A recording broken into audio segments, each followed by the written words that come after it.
Hey, what is up, my guys? So today we're going to be talking about getting rich with Riftbound.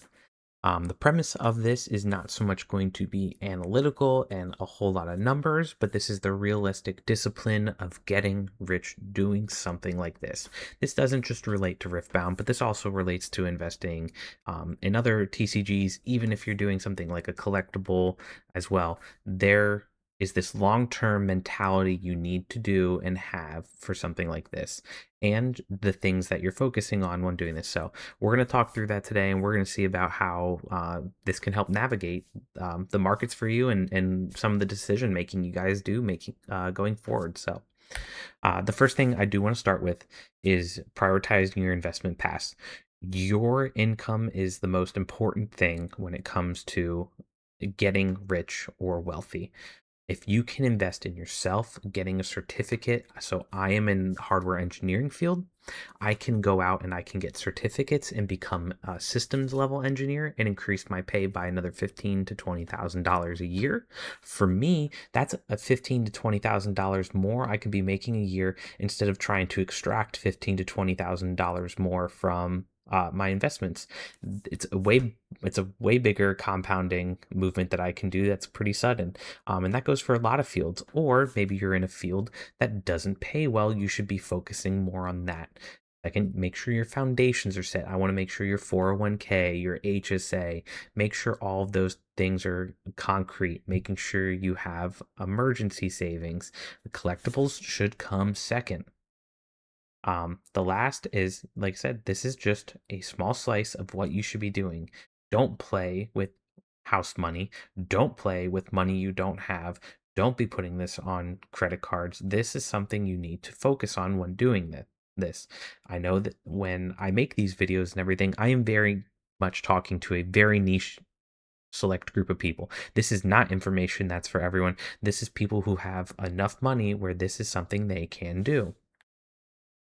This is called the Get Rich Slow. If anyone's watched Rudy Alpha Investments, we are here to get rich slow. I'm not here to pump you on PSA 10s or tell you that a certain raw card, though I might point some out. That's not what I do. We mainly look at the sealed numbers. This is a get rich slow game. I want you to be here for 3 to 5 years, holding something for long term. This is, like, listen to my notes, think in years, not in weekends. I don't want you opening up your collector app and checking it every day, though it's something that some of us do, and even I do. I like to see how my portfolio does. I do the same thing with my stocks, but that's not what matters. There are people who in here who will be going to either scalp, or they're trying to just flip constantly and trying to move product. They don't realize what they're up against when it comes to tax season. They're gonna go. They're gonna have to owe on a lot of that. Once again, time in the market beats the market, or beats timing it. It is just something that's always been true when it comes to any asset. Just being in the market longer and not trying to constantly flip, or constantly trying to change your strategy, you're going to come out on top. I do also recognize, when you come to my channel, though we focus on sealed, I understand it's not the only way. And we'll talk about that on later slides, about some potential avenues that some people might have. And honestly, it's probably stuff at some point I'm going to talk on this channel about some of these more in depth. I do have friends that do a lot of other strategies. They're just not what I do, and that's not the content that I generally will show to you. So, sealed slabs raw. When looking, I took these booster box prices late yesterday. I already know Origin's already up $25. It's like 280 now. Spirit Forge 202, and then I have the Kaiser signature from Origins and the Ari from Spirit Forge. You can see, I mean, the PSA for an Origins box is about 50 times larger. I think it's like 49 something. But it's a lot for someone who's getting into this space. Not many people will have $12,500 to jump in on this. That's not a realistic number for many people. I've been doing this for a couple years, and that would take a lot of my liquidity and a lot of effort to get all that into one single card. And at that point, it could be extremely volatile, where for me, sealed, it's a deflationary asset. It just goes up over time, and that's just because there's less of it.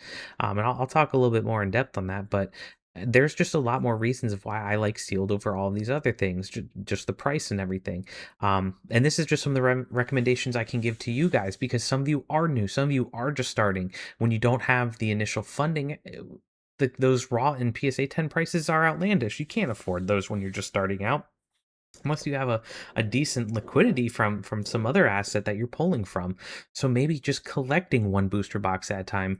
Or if you're at the point like me where I'm buying sealed cases, I also, that's where I'm looking for, and I'm hoping to get better margins on those and everything. So a little tip that I can always provide is TCG Player actually has a cap on the fees that you can pay when you're selling sealed product, or just any product on there, where it's $75 cap on the fee you would have to pay, um, and then it's 2.5% on top for the credit card fee. I'll put on the screen right now a recent sale that I did of a booster box case for Pokemon, and you can see that the fee significantly comes down. That being said, when someone's selling raw or PSA 10, also recognize that there's going to be fees on that. Someone in my comments the other day was mentioning about how buy slabs because sealed has fees.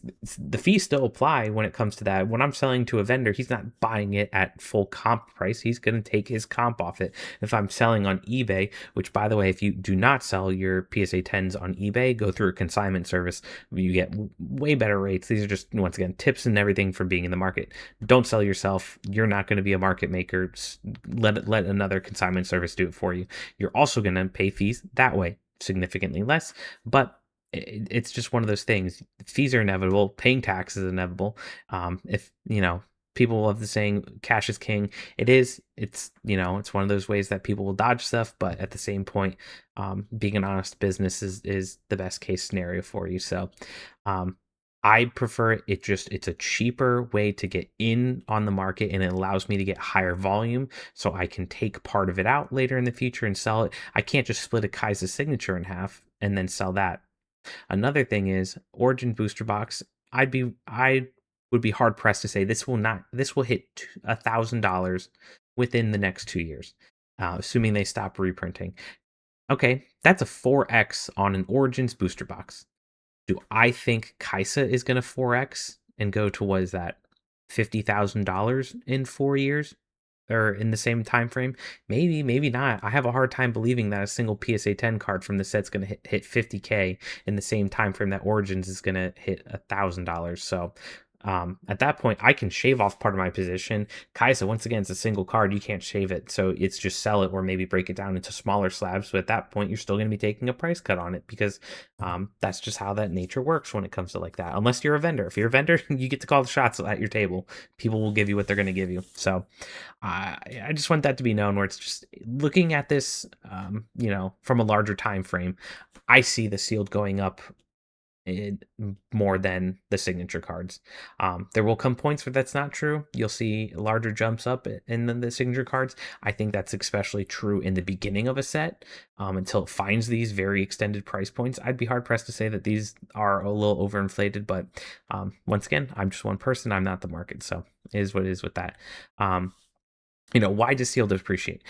Print runs are ending, and even then, it can, once it goes out of competitive play, when set 10 comes out for Origins in the first 5 sets, we do not know UVS. We don't know Riot's printing strategy. Are they going to print it past the competitive play? Are they going to cut it printing this year in hopes that they can print more of the future sets? We don't know, but the printing does come to an end. At that point, it's a very deflationary asset, where every time someone rips one, there's just one less that can ever go on the market.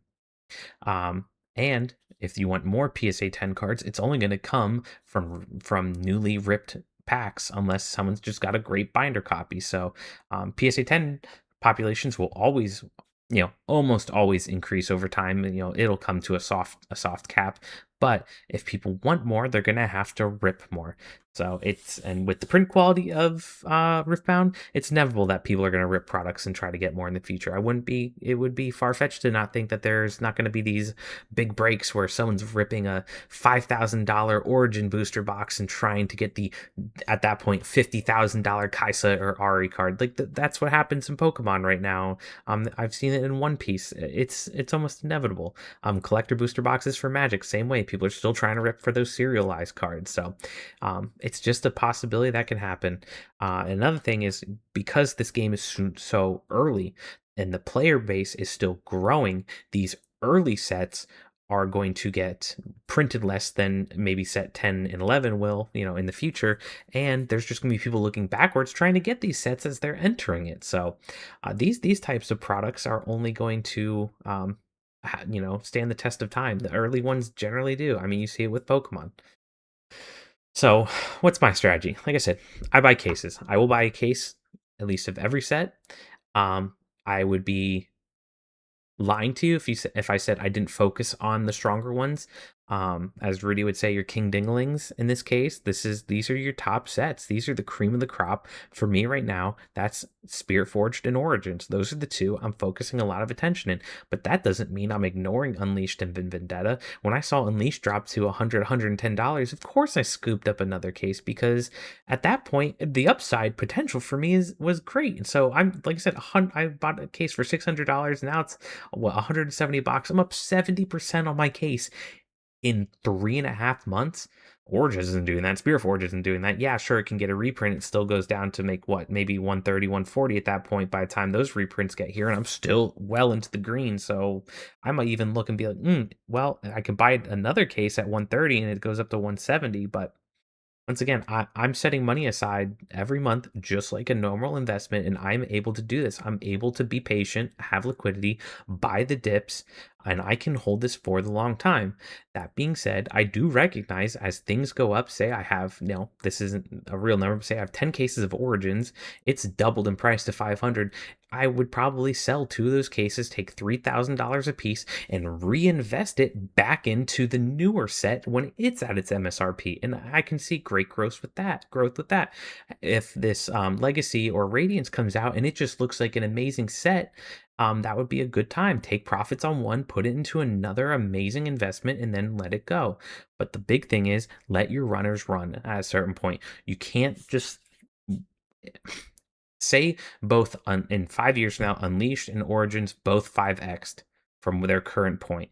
I'm probably going to be more willing to sell the Unleashed because I don't know how much more room it has to grow in the long term versus something like Origins. I think Origins has more room. Let your runners run. When you look at something like Pokemon, go back to Sword and Shield. Let Evolving Skies run. You don't have to sell that one. You can take profits on your other sets in the meanwhile.